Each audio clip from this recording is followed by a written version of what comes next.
All right, Dan. All right, guys. Coach Lindsey. Yeah, thanks for being here. All right, excited to get started. What a great opportunity to come in during bowl prep and get to know our players. And I thank Coach Brown for giving me this opportunity, and really excited to be here. I think it's going to be a lot of fun, and obviously you get an opportunity to come in early and kind of start building those relationships. I'm a relationship guy. I think that's extremely important in this profession, and getting a head start on that I think is a huge advantage for us, and getting ready as we go to spring ball this spring. So excited to be here. Take any questions you got. Max said that it wasn't to have the opportunity to coach a quarterback like Drake May. Oh yeah, I think that was a huge selling point for sure. I mean, and Drake, obviously, he's a very talented guy already, just an outstanding young man. I've enjoyed getting to know him, but the opportunity to get a chance to coach a guy that should be and is one of the better ones in the country is something that's really exciting. And the thing about Drake too is right off the bat, he's very personable, looks you in the eye when he's talking to you. He's very intelligent, understands football, and obviously I know about his family and all the tradition here with North Carolina. So yeah, I'm a lucky guy, definitely blessed to be here, and looking forward to it. Max said that you got hired and talking to Drake for about an hour on the phone. Yeah.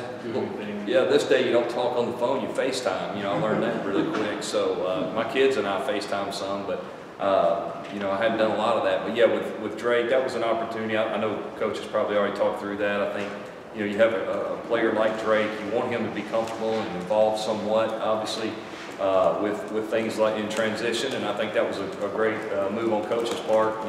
He's been doing this a long time, so he understands. He understands the importance of those kind of opportunities. So Drake and I got to spend a lot of time together on FaceTime, which almost feels like you're sitting right next to the guy, right? So that was a lot of fun, and I think Drake was very. He asked some really good questions. You can tell that it's important to him. Football's important to him. Asked me specific questions, obviously about things I've done and people I've coached and so forth. And I got to do the same with him. So that was a unique and really special opportunity. Max said you've already watched all of the games from this past season. How much did you watch before Mac?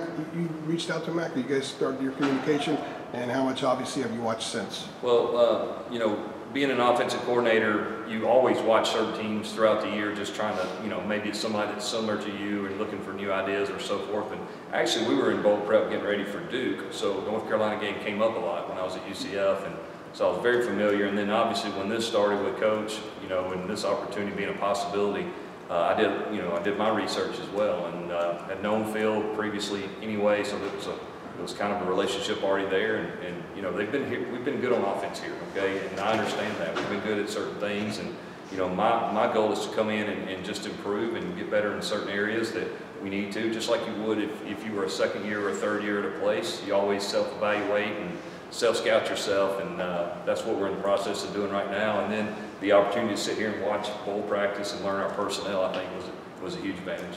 You said you're good. He said that you like the offense and that it's going to be pretty much the same offense with some tweaking to the run game. Yeah. Based on what you've seen, what needs tweaking in the run game? How do you go about? Well, I think it's too early for me to identify specifics other than, this offense, the passing game obviously has been something that I've already done and been very familiar with.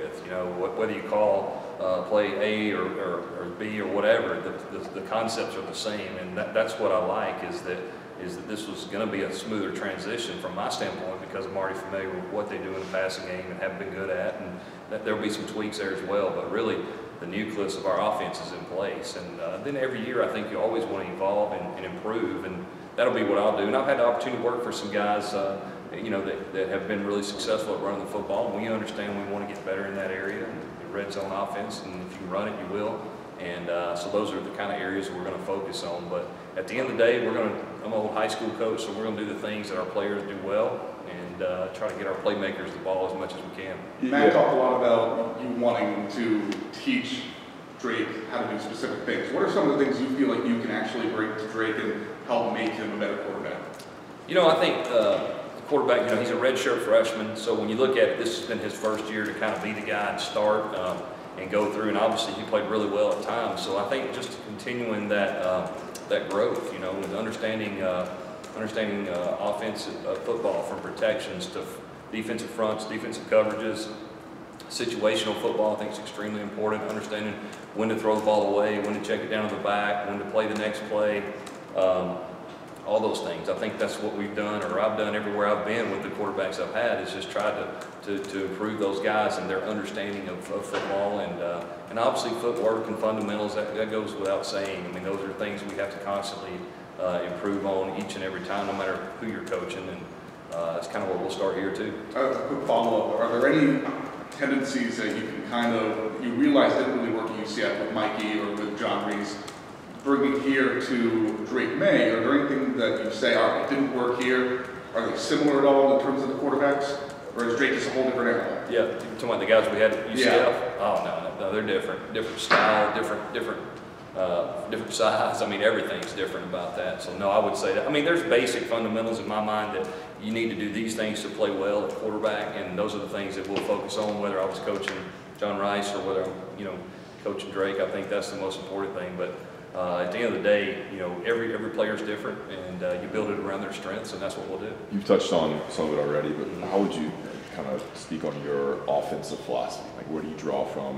What do you want to bring? What do you want to how do you want to score? Yeah, I want our offense to be fast. I want it to be disciplined. I want it to be physical. I mean, that's kind of where we're going to start. We want to play fast, and that doesn't necessarily mean snap the ball as many times as we can.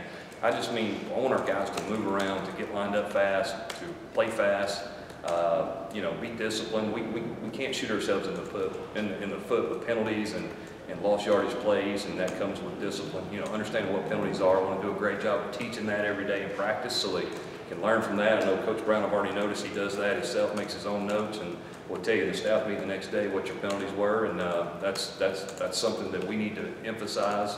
I have no idea what their penalties were here last year. I'm not saying that. I'm just saying from my standpoint, we're going to focus on that. And then, I want our team to be physical. I want our guys at every position, and that's the O-line, that's out on the perimeter blocking, that's our running backs running physical, a physical mentality even with our quarterback. Now, I do want him to not take shots, okay? I don't want him to try to run people over or anything like that when he can, but, at the same time, Drake's a really competitive guy, and when the game's on the line, I've seen him make plays, but those are three things that we're going to really focus on. I want to make sure that we really establish that in the spring. Yeah, in more detail, is there like, do you draw on air raid philosophies? Is it more the Gus Malzahn spread concepts? Is there any more detail on kind of like, what like type of offense like to run? Yeah, we're going to build North Carolina's offense, and those are things that from all over. I've worked for some really good coaches and done a lot of different things. I started as a true quote air raid guy way back in high school, but over the years and different guys I've worked for, Todd Monken and Gus Malzahn and different things,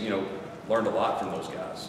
Todd Monken had a pro background, NFL background, went to Oklahoma State in the air raid and then came to Southern Miss, and I learned a ton from him. And then Coach Malzahn, obviously, being able to run the football and be downhill a little more, I think those are things that will, take the best of all those experiences I've had and even my own and build our offense here in North Carolina.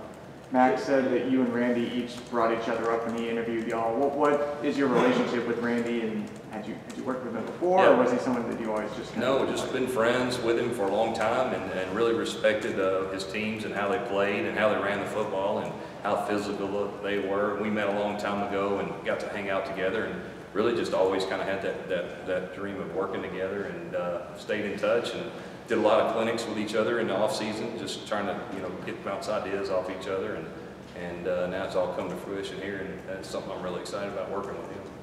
Chip, along those lines, Yep. you're saying fast, disciplined, physical. Mac was saying that Randy may have run the damn ball on some shirts or hats or whatever. That's the rumor. I wasn't there for that interview, but yeah, he definitely. I know that's his MO for sure. Okay, well, so would fast, disciplined, and physical pair nicely, I guess, with that? Run the damn ball I think mentality? it would. I do. I think, yes, it does, definitely. We want to be able to do that. When you can run the football when you want to, I think it makes life easier for your quarterback, for your running backs, for your wideouts. It creates more one-on-one opportunities, and I think that's the key. Playing good football is still the same thing it's always been. You want to make sure that you create explosive plays, right? Limit negative plays, which are penalties, turnovers, and lost yardage plays, and be really good on third down. If you're 50% on third down, you might lead the country, and that's something that we got to make sure. And then I think that at the end of the day, the teams that do those things the most are the ones you see at the top every year in offense, and be our same goal here. We saw a couple times last year, you UNC tried to run trick plays or some different type of plays? Are you the type of coach or coordinator that wants to kind of bring a little more excitement and fun in that regard, where you have that capability? You know what? I think so. I mean, our players, they like practicing those things. They enjoy that. I think it's an opportunity, again, to create explosive plays. You're always looking for those opportunities, and it's got to make sense. You know, you got to have some. You can't just randomly make up plays and run them, right? You need to make sure you have video evidence that there's an opportunity for it to be successful. That goes back to putting our players in the best position to be successful. And yeah, for sure, we may have one or two up our sleeve for sure as we move through the season.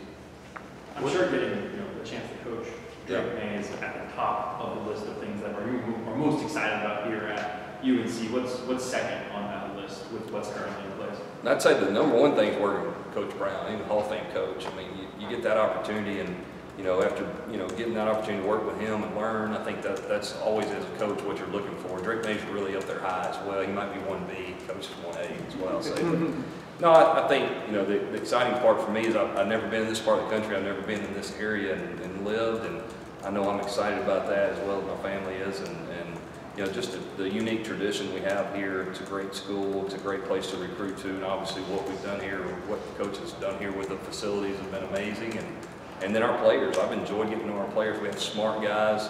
We have smart guys that really are personable, look you in the eye, and carry themselves well. So I think it's a great fit. Looking forward to it. You mentioned recruiting. Obviously, you have a big role in recruiting quarterbacks. What's your philosophy on scouting quarterbacks, recruiting quarterbacks, and what's your recruitment style? I usually try to ask the new coaches that. Like, how do you go about building relationships and trying to get players to sign? Yeah, I think the quarterbacks, it probably starts earlier maybe than any other position. Identifying those guys early. The characteristics we want are guys that are smart, guys that are tough, guys that are mentally tough, and really guys that love football. If you look at college football across the country, a lot of guys, they love the recruiting, but some of them don't necessarily understand what loving football is. Coming every day and going to school and going to weights and meetings and practice, and okay, now I got to go study, and all those things combined, it can be a grind. So for me as a quarterback, I'm looking for guys that really love football, that are smart, that are tough guys mentally, and can lead our team. If the best quarterbacks in the country are lead their team, they have that ability to bring guys with them, so to speak, and kind of one of those personalities. I don't think you can have a quarterback that's not very vocal that can lead his team, and really a guy that doesn't think he's better than the rest of the team, because the quarterback's always going to get too much credit, too much blame. We all understand that. So I think it starts with that, and then the physical things. Obviously, we wouldn't recruit them if they didn't have those physical attributes. But I think it really about their makeup is one of the most important things to me. Yep. Can you just take us through practice this morning and what you saw, what your takeaways were? You know what? I was busy this morning doing my HR stuff, so I didn't get a lot out of practice. No, I got a chance to catch most of it. I just like the way our guys approach practice. Sometimes in a bowl game, school's out and, it's been a long season. Guys can, maybe not come out as motivated as they are, but I think our kids, they come out and they're excited to practice every day. They're excited to get on the field. I see a lot of energy. I see our coaches that are involved right now doing all the game planning and coaching. Hats off to them. I think they're doing an outstanding job, and I think our guys are going to go, head west to California and play really well, I hope. Chip, what kind of notes did you take this past season in terms of your own coaching style, coaching game, with not calling plays, with Gus calling plays, and some people talk about like in basketball. Well, I went over to the bench and I saw what they were doing, and it helped. Has that been a benefit in some ways? Do you think that? Maybe so. There was times that obviously with Coach Malzahn that I was upstairs this year helping him kind of organize and remind him where he was and remind him of things as we went. And if he was in a rhythm, I didn't say a whole lot. If he wasn't, maybe I helped him some. But it's always good, I think, to take a step back and reflect. And coaching a different quarterback, John Rice Plumlee, who's an unbelievable athlete. I've never coached a quarterback like him before, as athletic and as he was, and watching him grow was a huge thing. From spring ball all the way into fall, that was take a lot of pride in his development, and I think he'll be even better next year. But I think you're right. I think taking a step back gives you a fresh, maybe a new outcome or a new outlook on things, and probably learned a lot of things. And you know what? I'm on the right path. The way I want to coach these guys, I'm going to keep doing it. Maybe one or two things that you know, maybe I emphasize more moving forward. How did your stint as a head Just to follow up coach? real quick, AJ. Okay, yeah, sure. You called plays Troy and then what, Auburn before, like, what was the list of the? So Arizona State, I'm sure. since 2015 Okay. until last year, yeah. Okay. 2000 Southern Miss, Arizona State, Auburn, and Troy. Okay, okay. Chip, what is You had a question. AJ was next. Okay. How did your stint as a head coach kind of help you now that you're going to be calling plays and you're the head coach of the offense in a sense? How are you better at that now because of the head coaching experience than you were maybe before you had that? Yeah, I'm definitely a better assistant coach than I was before I was a head coach. You know, that's an old saying, but it's definitely true. You understand now what the head coach is dealing with. You understand the things that it's not just about the offense. You've got to think about the team. You got to think about the defense and, you know, the things that go along with winning a football game. I think you also, it makes you aware that, you know what, you don't have all the answers, you know, because you get to be in the head coach's chair and you get to deal with that. When you're an assistant coach, well, I don't understand why we wouldn't just do this or that. Now you're as the head coach with that experience, you understand there are more factors than what you believe as the offensive coordinator. So I think definitely it was a good learning experience. I'm very proud of what we did there with the kind of people we recruited there, the kind of kids we brought there, and obviously they had a lot of success this year, which was good to see. And but at the same time, you know, when I get the next opportunity, I think I'll be even better.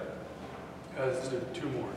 All right. You answered that question. Okay, great. So, go ahead, Tom. I'll get the next one. So aside from the HR stuff and getting your family settled and all that, from a football perspective, what are you hoping to accomplish personally over these next, I guess, week going into the bowl game? Matt doesn't want y'all coaching, but he wants you paying attention and all. So what specifically will you be looking Yeah, I think for me, it's really about learning our personnel, you know, understanding and building those relationships with them, sitting around eating lunch or in the morning during meeting times or in the afternoon during, we had a walkthrough the other day. I think that's the biggest thing, trying to evaluate our personnel, trying to figure out, okay, what do we really need in recruiting immediately? What does it look like a year from now or 2 years from now? And then, like I said, I think that's a huge advantage. If you come in here in February and you're trying to get ready for spring ball, you don't have that time. So I think that's a huge advantage for me. And I think that's the biggest thing is really understanding our personnel and really just everybody in the building, you know, understanding how our operation works and who to go see for recruiting, who to go see for, you know, if you need something done in your office or whatever it is. So, yeah, I think that's been the biggest thing for me. Probably should ask this at the beginning, but what was the hiring process? When did Coach Brown reach out to you? How did that go? I mean, it was opening for 8 days. What's today? Today is Monday. So you were hired on Thursday. The opening came up on Wednesday. Yeah. So sometime the first of last week, I had the opportunity to visit with Coach, and I think first of last week, and this is a 3-4 day deal, kind of back and forth, and we talked several times, and you know. It all came to fruition on Thursday. Was that like an in-person you came up here? No, it was Zoom call and telephone calls, and I didn't come to campus. All right. All right, thank you. Thanks, Coach. Appreciate it. Appreciate it.